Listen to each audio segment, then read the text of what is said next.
one thing that was missing at that was really the ability to really deliver to people. And you did things, you did enforcement actions, and you managed programs that provided facilities for the public, but you really didn't have much of an idea as to what real impact it had at the local level.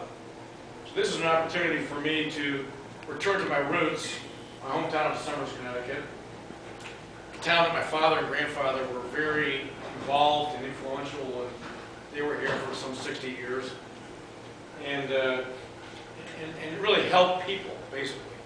Help people at a time in their life when they're going through a will or a trust, or adoption of a child, or appointment of a conservator, or appointment of a guardian for someone in their family. These are points in their life that are very important to them. And this will be an opportunity for me to step in and actually help them directly, right across the table from them. So I see this as a great opportunity for me to help people at the local level in a very meaningful way. And also get to live with my family 7 days a week. So what I've been doing for the last 13 weeks, I've been doing a lot of campaigning, going door to door. I've actually, in the last 13 weeks, I've knocked down 2,525 doors. And the good news is I lost 15 pounds.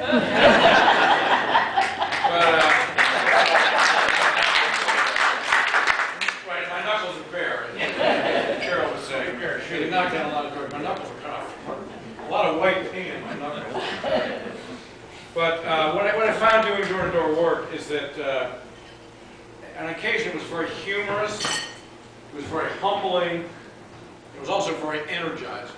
I mean, I would come back at the end of every day with some fantastic stories about people that I've met and experiences that I've had. Sure enough, I had some people slam their doors in my face. In fact, I just had one last night, literally. I talked to this woman for at least 3 or 4 minutes, and she liked everything I was telling her, and she said, "Oh, this is great. Just reeling her in. She said, this is terrific." She said, "Oh, by the way, I just got one question." She said, "What party are you from?" I said, "Oh, Republican." He goes, "Ah, I can't do that. I can't do that. I want to make a statement this year and vote against every Republican because I don't like what they're doing."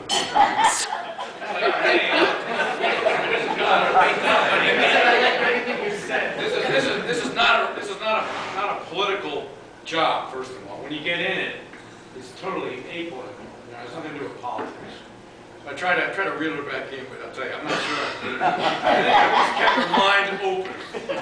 But as I said, the more I campaigned, the more I realized how reassuring it was and how right I was in trying to go after this job.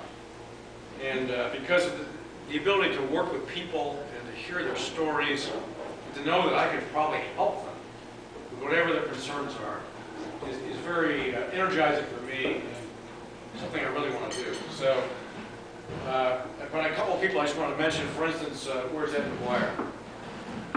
Ed and I stopped, and to give you an idea, I mean, every night I come back from campaigning, and door-to-door campaigning, there's a story, at least 3 or 4 stories every night. Ed and I were out a couple Saturdays ago. We were in the President's District in Enfield, and we came across this one guy. He comes out, and he's probably no more than 50 years old. But he looks like he's about 75 or 80. He is a wreck, you know. He's on kidney dialysis. He's been on it for 3.5 years. He's telling us he's trying to wait for a kidney transplant and all this, you know. He's just, God, he's horrible. He's got gray, pale face, you know, and all this. Anyways, his wife comes out, and she is gorgeous. She has got shoulders and biceps, and you know, she's got this tank top on, and she's all tanned, and who is this? That's my wife. I go, no kidding, really. She starts talking to him. She's got this very strong accent. Anyways, turns out she's on the Romanian Olympic team with Nadia Comaneci. She ends up in Enfield, Connecticut. Anyway, another person I met, by the way, just a couple weeks ago, Nicole was with me. Nicole, what are you? Yeah. So we met this one person. This guy was at the age of 13 years old, had been in two different German labor camps and a German concentration camp. He was from Poland. They got picked up when they swept the streets, and this was just fascinating to be able to sit and talk to this guy for 5 minutes. He was in great shape, very strong Polish accent. Talked about what it was like to be in the concentration camp. I mean, this is what you get by going door to door. And another woman I ran into just a couple weeks ago, I started talking to her. Ed McGuire and I, again, we walked in, she invited us into her kitchen. Turns out that her mother was the #1 secretary for my great-grandfather, the Somersville Manufacturing Company. His name was Lafayette Keeney. And when her mother became pregnant, she had to quit her job because in those days you couldn't be pregnant and work, right? And she was born. This was 1925. This woman was 85 years old, and I took her to church on Sunday, by the way. The Somersville Congregational Church. Her name is Margie Nato. Anyways, so the bottom line is here, I'm very grateful to have been given this opportunity to run for this position. It's been tremendously rewarding for me. I think I've got a lot to offer as far as the public goes, and I would really like to help them. And I love what I'm doing, and I hope that the results on November 2nd will reflect all the great things I've been getting out of this campaign. So thank you very much.